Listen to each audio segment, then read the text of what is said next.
ಬಾಳೆ ಬೆಳೆ ಇದ್ರೂ ಬೆಲೆ ಇಲ್ಲದೆ ಕಂಗಾಲಾಗಿದ್ದಾರೆ ರೈತರು. ಜಮೀನಿನಲ್ಲೇ ಬಾಳೆಯ ಗೊನೆ ಕೊಳಿತಾ ಇದೆ. 4 ಎಕರೆ ಜಮೀನಿನಲ್ಲಿ ಪಚ್ಚ ಬಾಳೆಯನ್ನ ಬೆಳೆದಿರ್ತಾರೆ ರೈತರು.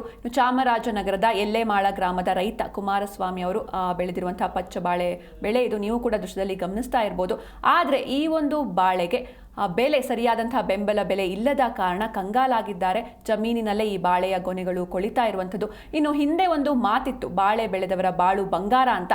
ಈ ಮಾತು ಯಾಕೋ ಈಗೀಗ ಸುಳ್ಳಾಗ್ತಾ ಇದೆ. ಇನ್ನು ಬಾಳೆ ಬೆಲೆ ಪಾತಾಳಕ್ಕೆ ಇಳಿದಿದೆ. ಹೀಗಾಗಿ ರೈತರು ತೀವ್ರ ಸಂಕಷ್ಟಕ್ಕೆ ಈಡಾಗಿದ್ದಾರೆ. ಹನೂರು ತಾಲೂಕಿನ ಎಲ್ಲೆಮಾಳ ಗ್ರಾಮದ ರೈತ ಕುಮಾರಸ್ವಾಮಿ ತಮ್ಮ 4 ಎಕರೆ ಜಮೀನಿನಲ್ಲಿ ಪಚ್ಚ ಬಾಳೆ ಹಾಕಿದ್ದು ಬೆಲೆ ಇಲ್ಲದಿರೋದ್ರಿಂದ, ಬೆಲೆ ಕೂಡ ಇಲ್ಲ, ಜೊತೆಗೆ ಇದನ್ನ ಕೊಳ್ಳೋರು ಕೂಡ ಇಲ್ಲದೆ ಜಮೀನಿನಲ್ಲೇ ಗೊನೆ ಕೊಳಿತಾ ಇದೆ. ನೀವು ಕೂಡ ದೃಶ್ಯದಲ್ಲಿ ಗಮನಿಸ್ತಾ ಇರ್ಬೋದು ಯಾವ ರೀತಿ ಎಷ್ಟೊಂದು ಪಚ್ಚ ಬಾಳೆ ಗೊನೆಗಳು ಯಾವ ರೀತಿ ಜಮೀನಿನಲ್ಲೇ ಕೊಳಿತಾ ಇದೆ ಅಂತ.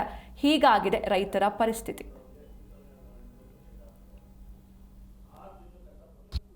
ನಾನು ಎಳೆಮಳ ಗ್ರಾಮ, ನನ್ನ ಹೆಸರು ಕುಮಾರಸ್ವಾಮಿ ಅಂತ. ಎಳೆಮಳ ಸರ್ವೆ ನಂಬರ್ನಲ್ಲಿ ನನಗೆ ಒಂದು 5 ಎಕರೆ ಜಮೀನಿತ್ತು. ಇದರಲ್ಲಿ ನಾನು ಒಂದು 4,000 ಬಾಳೆ ಹಾಕಿದ್ದೆ, G9. ಇದರಲ್ಲಿ ಕಟಾವಿಗೆ ಬಂದ ಸಮಯದಲ್ಲಿ ಸರಿಯಾದ ರೀತಿಯಲ್ಲಿ ನಮಗೆ ಬೆಳೆ ಇಲ್ಲದಿರೋದ್ರಿಂದ ನಮಗೆ ಕೈಗೆ ಬಂದು ಬಾಯಿಗೆ ಬರೋಂಥ ಸಮಯದಲ್ಲಿ ನಮಗೆ 1 ರೂಪಾಯಿನೂ ಇಲ್ಲದೆ ನಾನು ಒಂದು 4 ರಿಂದ 5 ಲಕ್ಷ ರೂಪಾಯಿ ಖರ್ಚು ಮಾಡಿದ್ದೀನಿ. ಆದರೆ ನನಗೆ 1 ರೂಪಾಯಿನೂ ಕೈ ಸೇರ್ತಾ ಇಲ್ಲ. ನನಗೆ ಭಾಳ ಒಂದು ಮನಸ್ಸು ನೋವಾಗ್ತಾ ಇದೆ. ಮುಂದೆ ನಾನು ಆರಂಭ ಮಾಡಿದಂಗೆ ನಾನು ಸಾಲ ಮಾಡಿ ಇದಕ್ಕೆ ಹಾಕಿದ್ದೀನಿ.